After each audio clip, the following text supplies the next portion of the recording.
Animal Crossing meets Silent Hill. This is the phrase many use to describe tonight's game. Playable in under 25 minutes, you might think there's not much to this quirky story about a young bunny and her family's vacation rental. But things get darker than you think, and Umi isn't the only victim of this cabin. I'm Mo, and this is your spoiler warning, so sit back, get cozy, and let the nightmare begin. You play as Umi, and she and her family have just arrived at the cabin they'll be spending their summer at. It's supposedly near the beach, though you can't hear the waves. Her mother is excited about the vacation and ready to unpack the van, so she sends Umi inside the house to grab the keys from the rental man. Umi enters the cabin and the door mysteriously locks from the outside. She can't seem to open it, and it doesn't seem like her family can hear her when she shouts. She decides the best course of action is to find the rental man, grab the key, and leave. She finds him in a nearby bedroom. He's surprised to see her because he too has been trapped inside the cabin for weeks, months. He doesn't even know anymore. Umi is confused and asks for the keys to return to her parents, but the rental man tells her to forget about them. You'll never see them again anyway, he says, unless you perform a ritual to exorcise this place. He can't do it himself for some reason, but Umi is perfect for the job. I'm just some helpless rental man, he says, but you're a little girl. Who else could do it better? He tells her to find a variety of items: 6 crosses, a woman behind bars, an angry man, 3 candles, and then he disappears, literally popping out of the room in an instant. He returns for just a moment, only to tell Umi that there's a secret room within the cabin. He doesn't know how it's summoned, but the rest of the artifacts are probably within the room. He disappears again and leaves Umi with no other choice than to find these items hidden within the locked cabin. And while Umi searches the rooms, something eerie happens from time to time. The game pauses. She comments that she doesn't feel well, and the footage becomes distorted, like an old recording. Then, standing behind her is a tall, shadowy figure that looks like another anthro rabbit. Umi also doesn't seem to recognize pretty prominent religious figures shown in images and on carvings throughout the house. She calls Jesus ugly in a depiction of Mary, Joseph, and Jesus on the wall, and an angry man when she finds an image of him as an adult. She finds rosary beads and comments that they're pretty, taking them and wearing them for herself. Once she finds all the items within the cabin save for 3 crosses, a piano note plays and the secret door appears at the end of the hallway. She enters and finds herself in a seemingly endless mirror maze, but throughout it are the final 3 crosses she needs for the ritual. Once they're found, the maze leads to a door. Umi enters the final door and steps into a dark void surrounded by jagged rocks. She places all the found items in a circle on the ground, then says a random incantation that is actually from an anime called Ojamajo Doremi. The spell is nonsensical, but the rental man didn't give her any other help beyond finding the items. The ritual seems to have failed for a moment, but suddenly the rocks and ground begin to shake, and the shadow rabbit from before, now larger in size, looms over Umi. It seems that it's picking a large boulder off the ground above her head, and then Umi is back outside. Her mother is trying to get her attention, then tells Umi that it seems like the rental man hasn't arrived yet, so they might as well unpack what they can. The door is still open, and just before the mother can ask her to go inside, Umi tells her that she doesn't think they should. Then the game abruptly ends. But what if I told you that Umi's story doesn't end on a happy note? What if we're seeing just one of her many, many attempts at escaping the cabin? When you first beat the game, you received the back home achievement with the description, "Finished the first run," implying that you should play the game a second time. Restart rental, and at first you'll see that nothing changes in the story, with many players quitting the second playthrough, believing there's no point. Yes, nothing changes during the playthrough, except for the ending. This time, Umi is riding in the van with her family, talking to her father. He asks her if she's listening. He's talking about the seaside fog, and we watch as her face turns from an excited smile to a vacant stare. Then, a scowl, as her mother says, "We're almost there." Umi believes that she's finally made it out of the cabin, but she hasn't. Instead, she's forced to repeat her experience on a loop, forever trying to escape and forever returning back to the rental. I believe this is because her soul is tethered to the cabin. Created by Lonely House, Fishbowl Team, and Studio Voyager, Rental was developed under the collective title, the Animita Project. A quick review of their website, and we learn that an animita is a house for a wandering soul who died away from home, handmade by the people who remember the dead and wish for them not to be alone. While the collective notes that their games are like animitas or digital memento moris to lay their ideas to rest, I found it interesting that this image depicts a rabbit inside this particular home. Another source notes that there are thousands upon thousands of animitas in Chile, and their roadside shrines that mark a tragic and untimely death, memorializing people who were taken in an unjust, sudden way.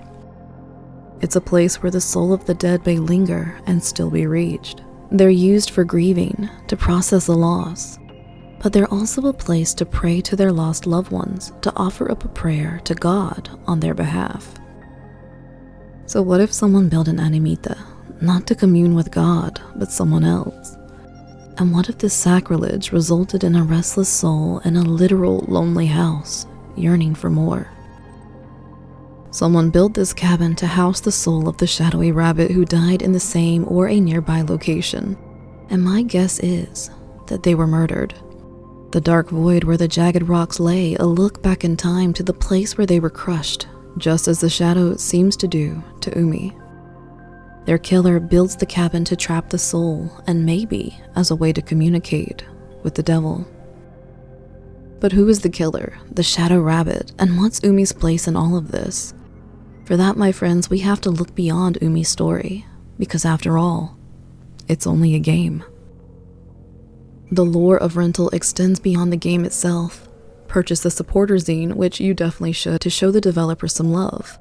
And we learned that the members of Lonely House also had a beach rental, specifically to come together and make this game. Written by the mysterious R, we learned they were one of 5 developers on the team.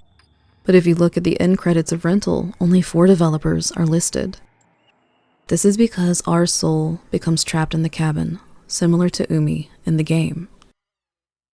During the team's stay, they find the same ritualistic artifacts displayed in the game, stating that they gave off a peculiar aura. R also tells us that strangers emerge from their bedrooms, covered in dust and the scent of naphthalene.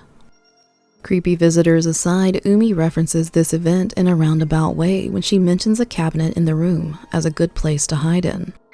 The cabinet, which is in the same room, we find the rental man. A suited man, in particular, sits with the Lonely House team and tells them the house desires their game to be based on its existence.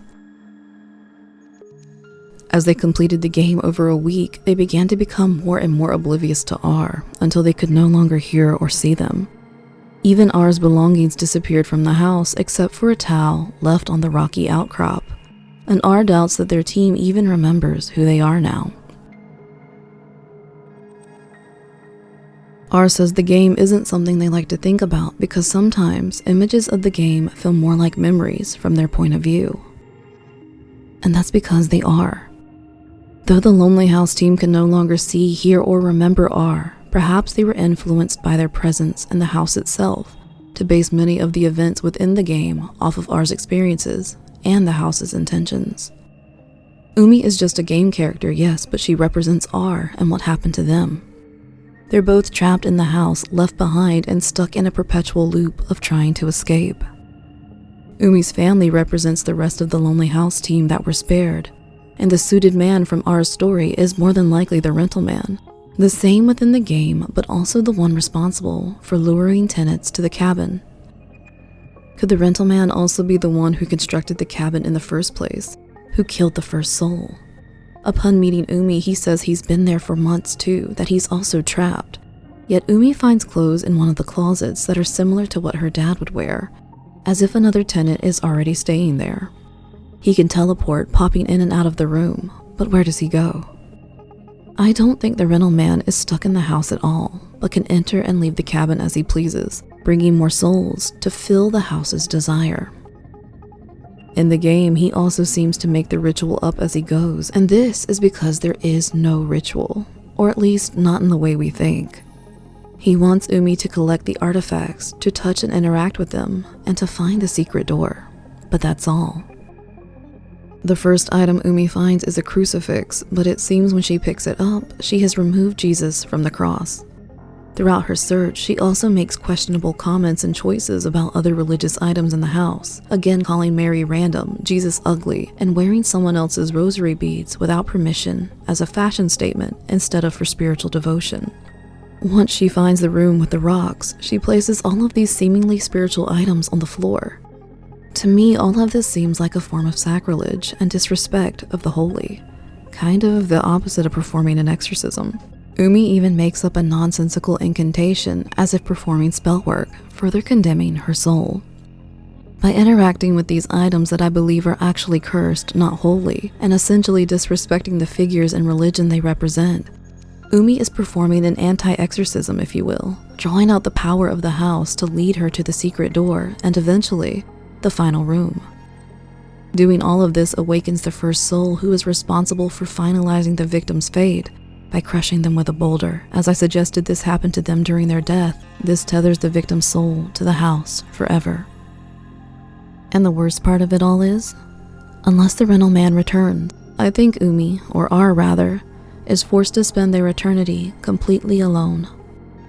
In the zine, it mentions that there are other souls, but R never says that they interact with one another.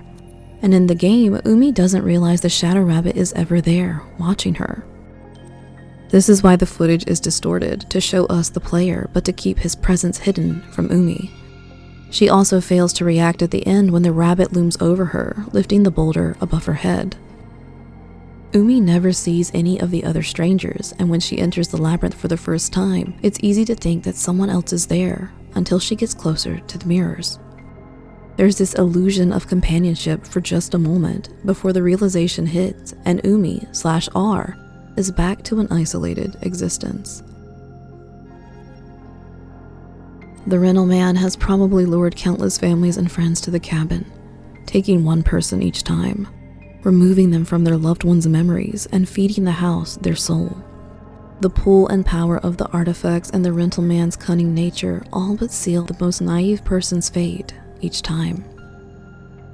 So what do you think? Could the shadow rabbit have been the rental man's friend at one time, or brother even? Was he just a random stranger passing by the rocks on a fateful night?